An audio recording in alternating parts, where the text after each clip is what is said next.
희망교회 창립일에 너무 감사합니다. 이렇게 또 좋은 기회를 주셔서 너무 감사합니다. 네, 오늘 청년부 헌신예배의 설교 제목을 청년이여 영원을 소유하라, 이렇게 제목을 붙여봤습니다.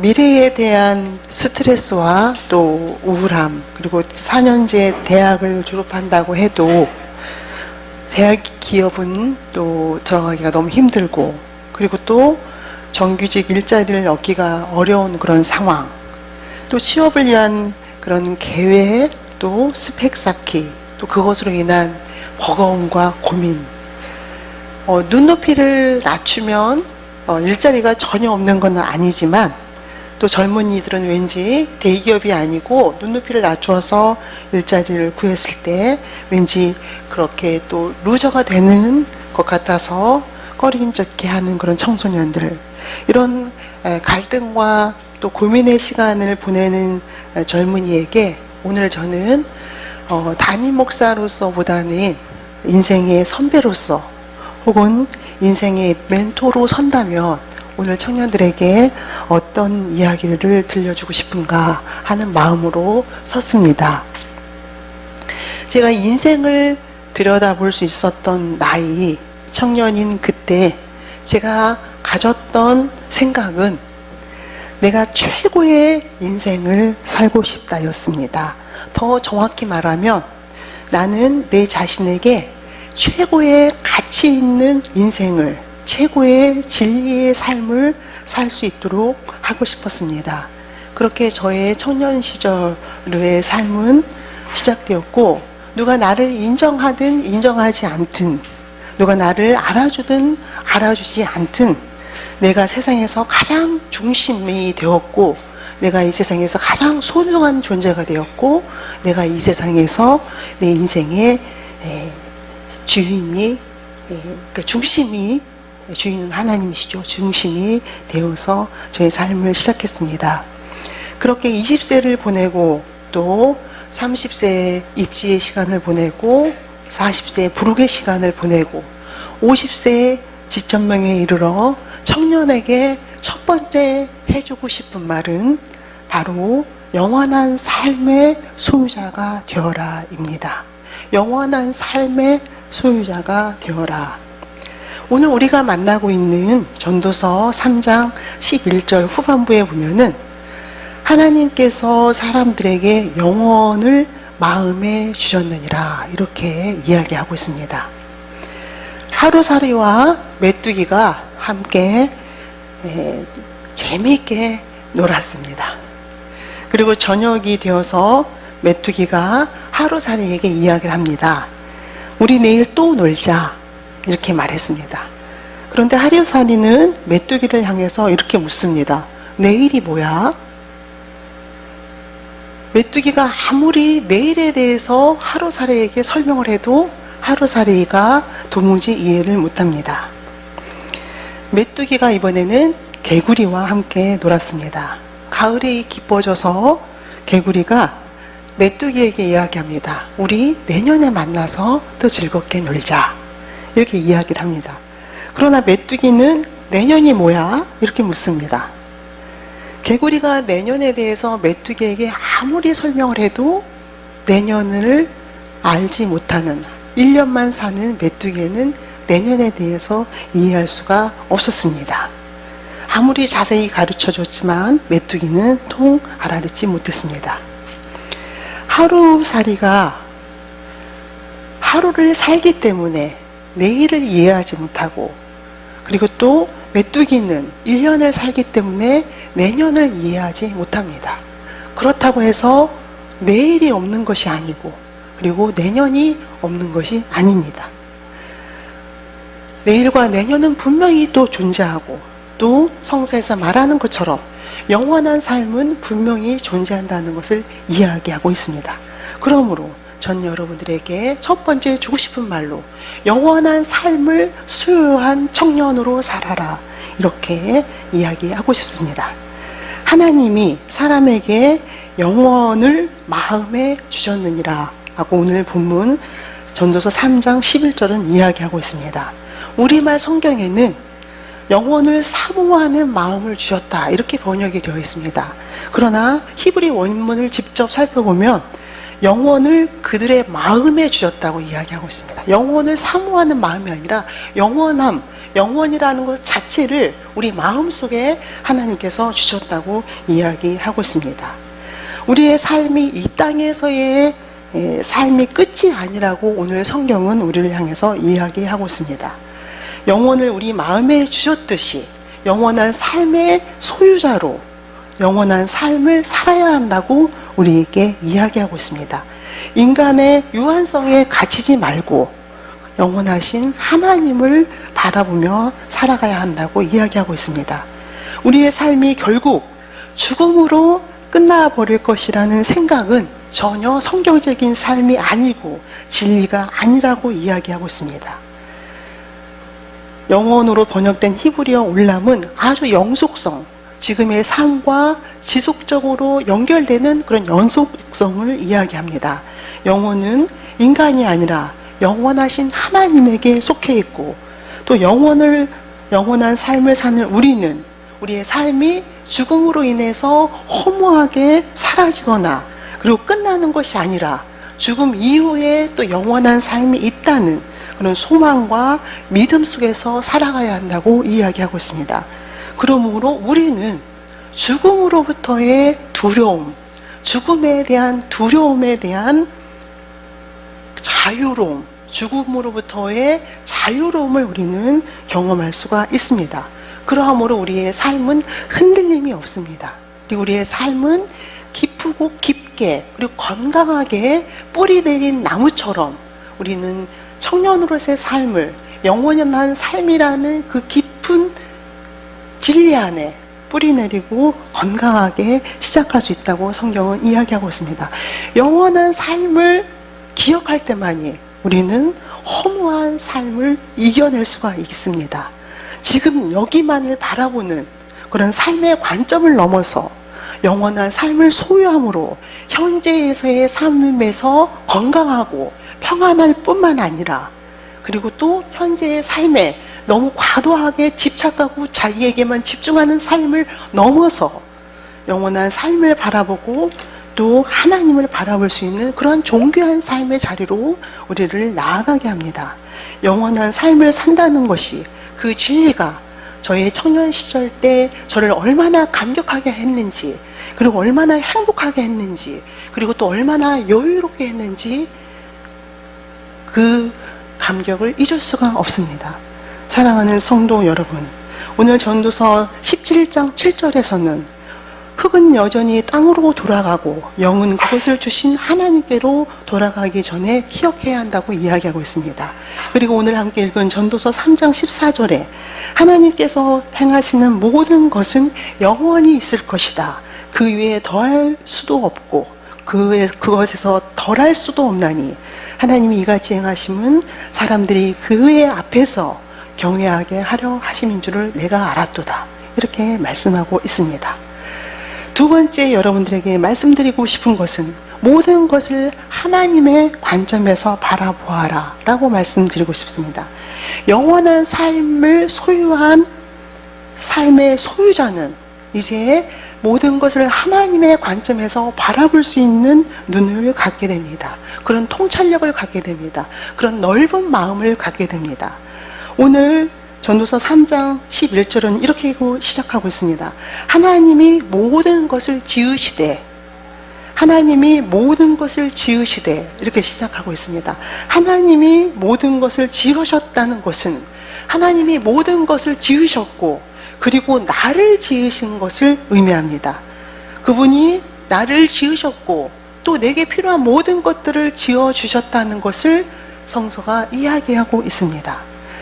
사랑하는 성도 여러분, 하나님이 나를 지으신 특별한 목적이 있습니다. 그것이 무엇일까요? 그것을 찾을 수 있어야 하고 또 그것을 들여다볼 수 있어야 하고 그것을 알아내야 합니다. 하나님께서 이 세상의 모든 피조물을 창조하실 때 목적 없이 창조한 피조물은 하나도 없습니다.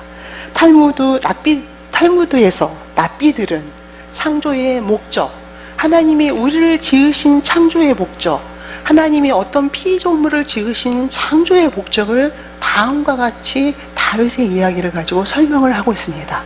다윗이 하랑이 정도 어렸을 때의 일입니다. 다윗이 어린 시절에 이제 들에서 마음껏 뛰놀고 있는데 거미를 보게 된 거예요. 근데 그 거미는 여러분들이 보고 알다시피 많은 거미의 종류가 있겠지만 모든 거미의 종류가 그렇게 사랑받기에 사랑받을 만한 모습은 아닌 것이 분명합니다. 그런 거미가 또 어디에선가 실을 뽑아내면서 이렇게 집을 짓고 있는 것을 어린 다윗이 보게 됐습니다. 그래서 마음속으로 하나님께 이야기하는 거예요. 하나님, 저렇게 좀 흉하게 생긴 거미는 왜 지으셨습니까? 이렇게 이제 얘기를 했습니다. 근데 그 마음속에 들려오는 하나님의 목소리는 네가 나중에 알게 될 거야, 이렇게 말씀하시는 것 같았습니다. 그리고 이제 거미를 살펴보고 있는데 갑자기 꿀벌이 하나 딱 날아오는 거예요. 그랬더니 그 거미줄에 거미줄을 이렇게 만들어 놓은 거미줄에 탁 걸린 거죠. 그러니까 다윗이 또 하나님께 묻습니다. 하나님, 저렇게 불쌍하게 죽는, 그리고 저렇게 불쌍하게 거미줄에 걸려서 꼼짝도 못하게 되는 저 꿀벌은 또 왜 만드셨습니까? 이렇게 하나님 앞에 여쭤봤어요. 근데 하나님이 또 말씀하시는 것 같습니다. 마음속에 네가 나중에 알게 될 거야, 이렇게 이야기를 했습니다. 이렇게 이제 하랑이만 했던 다윗이 권성호 선생님만한 어른으로 이렇게 성장을 했습니다. 그래서 이제 다윗의 삶은 여러분들이 알고 있는 것처럼 사울과의 악연이었죠. 그래서 어느 날 사울을 피해서 도망하는 다윗이 사울을 피해서 깊은 동굴 속에 들어가게 된 거예요. 동굴 속에 들어가서 몸을 숨기고 있는데 갑자기 거미가 나타나서 그 동굴에 거미줄을 치기 시작하는 거죠. 거미줄을 막 치기 시작합니다. 이제 그것을 바라보면서 굉장한 두려움 속에서 내가 사울에게 발각되면 목숨의 위협이 있을 텐데 내가 어떻게 잘 이 시간을 모면해 갈 수 있을까, 가득 근심과 걱정으로 채워져 있었던 다윗에게 이제 사울의 군사들이 사울과 함께 투벅 동굴을 향해서 오기 시작하는 거예요. 그리고 동굴 앞에 발걸음을 딱 멈춥니다. 그리고 이야기합니다. 여기 동굴 입구가 이렇게 거미줄을 친 것으로 봐서 여기에 누가 들어갈 수는 없었겠다, 그냥 가자, 이렇게 해서 다윗이 살아나게 되는 이야기가 탈무드에 있습니다. 그러면서 다윗은 생각합니다. 그때 어린 시절에 가졌던 그 질문, 그 거미의 창조의 목적, 이것을 생각하게 되었다는 얘기가 있습니다. 이야기는 여기서 끝나지 않습니다. 이제 사울에게 쫓겼던 다윗은 어느 날 또 사울이 자기를 쫓아오고 또 혼자 온 게 아니라 많은 군사들을 동원해서 자기를 잡으러 온 그러한 것을 또 경험하는 어느 날, 이제 살금살금 가서 다윗이 이제 사울에게 살금살금 가서 다윗이 사울의 물통을 훔치려고 하는 것은 그 특별한 이유가 있었습니다. 나중에 좀 설명해 드리겠습니다. 그래서 사울의 물통을 이렇게 탁 잡는 순간 사울의 경호원이 갑자기 확 자고 있다가 몸을 뒤틀면서 발을 다윗에게 탁 올린 거예요. 얼마나 다윗이 수스라쳤겠습니까? 자, 이런 상황에 무슨 일이 벌어졌을까요? 그 다음에 전개되는 이야기, 그것은 바로 꿀벌이 탁 날아와서 다윗을 확 덮쳤던 사울의 경호원 다리에 탁 꽂힌 거예요. 그러니까 이 덮쳤던 다리를 또 경호원이 풀을 수밖에 없는 상황. 그래서 그 상황을 또 모면하게 되는 다윗의 이야기가 탈무드에 있습니다. 사랑하는 성도 여러분, 물론 이 이야기는 우리가 알고 있는 사무엘 23장에 다윗이 사울을 피해서 엔게디라는 그 동굴에 숨었던 이야기, 그리고 또 사울을 자기 손안에 자기가 처리할 수 있는 그런 상황에 처했음에도 불구하고 사울의 옷자락만 베었던 그런 다윗의 이야기, 그 이야기와 분명한 구별이 있습니다. 그리고 차이가 있습니다. 그러나 그럼에도 불구하고 이 탈무드의 이야기, 이 탈무드를 기록한 랍비들은 이 동화 같은 이야기를 통해서 우리에게 들려주고 싶은 이야기가 있습니다. 우리에게 꼭 전해주고 싶은 이야기가 있습니다. 그들이 이렇게 사울과 다윗의 얘기를 동화 같은 그 해석을 통해서 우리에게 반드시 들려주고 싶은 그 이야기, 그것은 무엇이었을까요? 모든 창조물은 특별한 목적이 있고 내 삶을 중심으로 생각한다면 하나님이 나를 지으신 특별한 목적이 있을 뿐만 아니라 그 외에 다른 많은 피조물들은 하나님께서 나에게 필요한 피조물, 나를 돕고 나를 도와주고, 그리고 내가 어려울 때 내 상황을 더 좋은 상황으로 만들어주고 보호하고, 그리고 하나님이 늘 함께 한다는 것을 말하고 싶은, 또 그렇게 말하는 창조의 목적이 있다는 것을 오늘 우리에게 이야기하고 있습니다. 사랑하는 성도 여러분, 내가 내 삶의 중심이 되면서, 그리고 나를 지으신 그 하나님, 그리고 내가 내 삶의 중심에 있을 때 많은 다른 피조물들을 나에게 주셔서 내 삶을 더 넉넉하게 하시고 더 풍요롭게 하시고 또 서로 소통하며 사랑하며 섬기는 것을 오늘 성서는 우리에게 이야기하고 있습니다. 사랑하는 성도 여러분, 그리고 특별히 오늘 청년부 헌신 예배를 드리는 사랑하는 청년 여러분, 여러분들이 가진 것이 아무것도 없다고 이야기하지 마십시오. 여러분들의 상황이 너무 어렵다고 이야기하지 마십시오. 여러분들의 상황이 너무 소망이 보이지 않는다고 이야기하지 마십시오.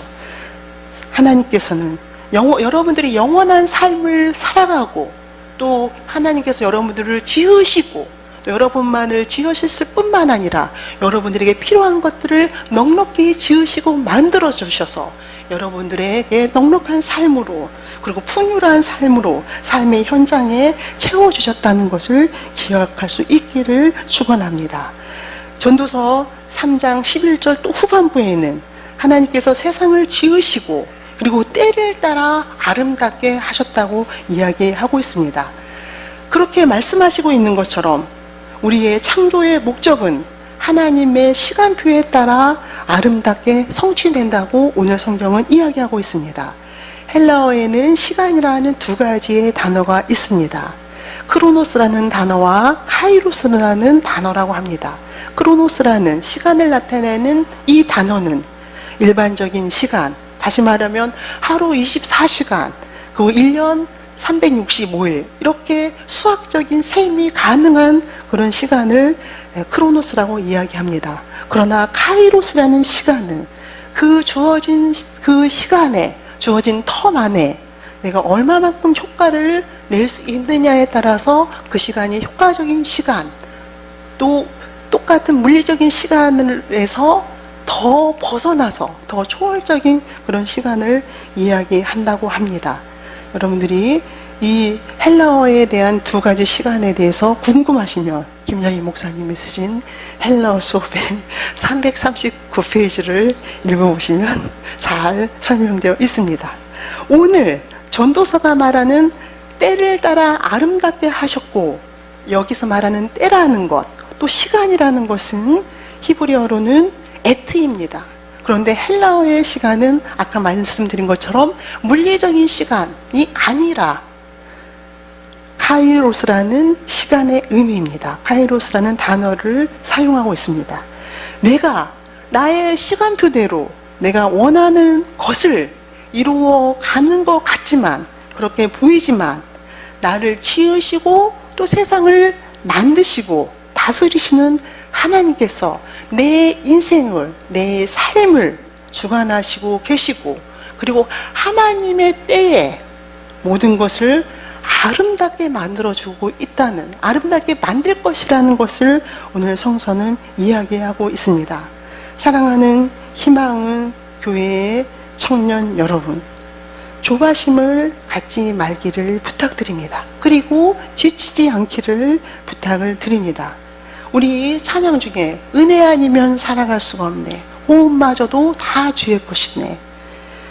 세상 평안과 위로 내게 없어도 오직 예수뿐이네. 크신 계획 다 볼 수 없고 작은 고난에